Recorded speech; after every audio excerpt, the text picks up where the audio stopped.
Hey everyone, welcome to today's Explainer. We're going to be breaking down a really profound story today that tackles a question we've all asked ourselves at some point. How does monumental, life-changing success actually start?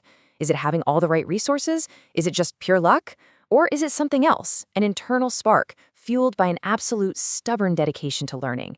Today we're going to follow the journey of a boy named Kabil. And honestly, it is a total masterclass in how education, extreme discipline, and vision can completely rewrite a person's destiny. It's literally a tale of two realities. On one hand, you've got Kabir's physical, day-to-day situation, which was incredibly bleak. A torn bag, empty pockets, basically a life defined by severe lack. But then, on the inside, he had this massive, burning dream to change his destiny and pull his family out of poverty. That's the core conflict here. The rest of the world only sees the torn bag, right? But Kabir's mind is entirely locked onto that dream. So it brings up a really poignant question. How does a kid with empty pockets even begin to think about the big stuff? Because let's be real, it's super easy to dream big when you've got a safety net to fall back on. But when you are struggling literally just to survive the day, dreaming feels like this huge luxury that you simply can't afford. How do you achieve the impossible when your starting line is miles behind everyone else's? Part 1. The Boy with Empty Pockets. The Weight of Poverty and Mockery. To really get Kabir's journey, we have to understand the intense friction he was up against every single day. We aren't talking about missing out on a vacation. We're talking about missing basic human needs. Shoes with holes, a torn school bag, the physical ache of going to bed hungry. But what was even heavier was the emotional toll. He had a sick mom who desperately needed medicine they couldn't buy, and a dad, an aging farmer, who came home completely wiped out and empty-handed after working brutally long days. That is the crushing gravity that was constantly trying to hold this kid down. And if the physical poverty wasn't enough, he had to deal with external negativity from the people around him. Whenever Kabir would open up about his dreams, the villagers would literally just laugh at him. They'd tell him, hey, you should only think about earning bread for the next day. They were actively trying to shrink his mindset down to the size of his current circumstances. It's such a common, tragic thing, people projecting their own limits right onto your potential. Section 2. The Mirror's Hidden Secret. Meeting the Wise Teacher. So here's the turning point. One evening, Kabir is sitting down by the river, just feeling the absolute weight of the village's mockery, and he crosses paths with a wise teacher named Guruji. And Guruji does something totally unconventional. He doesn't hand Kabir money or pity him. He hands him a mirror. He asks Kabir what he sees. At first, Kabir just sees his own exhaustion and pain, But then Guruji challenges him. He says, look deeper. Can you see the fire hidden behind that pain? It's a brilliant metaphor. The pain is just the surface-level stuff, the circumstance. But underneath, that's the fire. That's the raw ambition just waiting to be unleashed. Guruji drops this absolutely crucial piece of advice. He tells him, this fire is your belief. If you protect this fire, feed it with courage and discipline, it will light your path. I love this because notice what he doesn't say. He doesn't say that wishing is going to magically light the path. He specifically says courage and discipline. He's making it crystal clear that real ambition requires rigorous, structured effort. It demands serious learning and self-improvement. And then he leaves them with this final gem.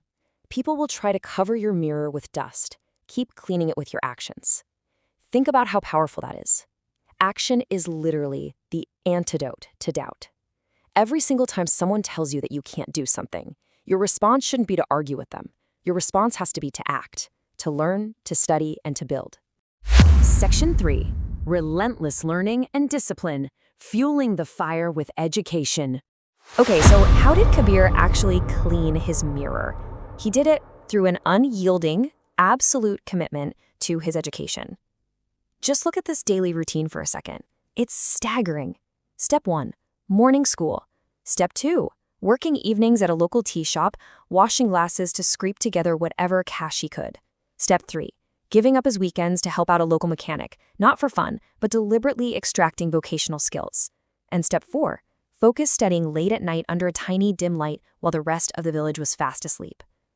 Kabir was sacrificing sleep, comfort, everything. His discipline to educate himself was just absolute. It perfectly captures his entire mindset. He wasn't just surviving, he was turning his whole world into a classroom. reading every single book he could get his hands on, practicing his writing, and most importantly, actually learning from every mistake he made. For Kabir, education wasn't just about passing a test. It was a strategic weapon that he was sharpening every day to change his family's fate. He was literally learning his way right out of poverty. Section 4. Building the Dream. From Sacrifice to Success. So all of that relentless studying and hustling, it begins to compound. He didn't just instantly jump to the finish line. He started incredibly small, taking those exact vocational skills he learned on the weekends to open a tiny mobile repair business in a corner of the village. And he saved every rupee. That disciplined growth turned into a small electronics shop. And because he treated his customers with respect and obsessively reinvested his earnings, he eventually expanded and launched his very own brand of mobile accessories. It's an absolute masterclass in taking what you learn and applying it with smart planning. From one single tiny corner shop, his intense work ethic and business smarts allowed him to expand into 3 entire locations. 3. That is exactly what the exponential growth of a disciplined mind looks like. But what was the real reward at the end of the day? It wasn't just about the money. The true impact was so much deeper. His mom finally starts receiving regular medical treatment. His aging dad gets to retire from breaking his back in those harsh fields.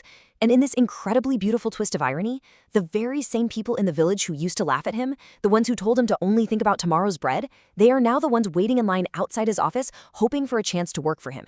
He entirely flipped the ecosystem for his family and his community. Section 5. The Power of Thinking Big. Rewriting the story. Kabir's story is the ultimate proof that your starting circumstances absolutely do not have to dictate your finish line. Years later, Guruji comes back to visit the empire that Kabir has built, and he sums it up perfectly. He says, "Those who dare to think big rewrite their story.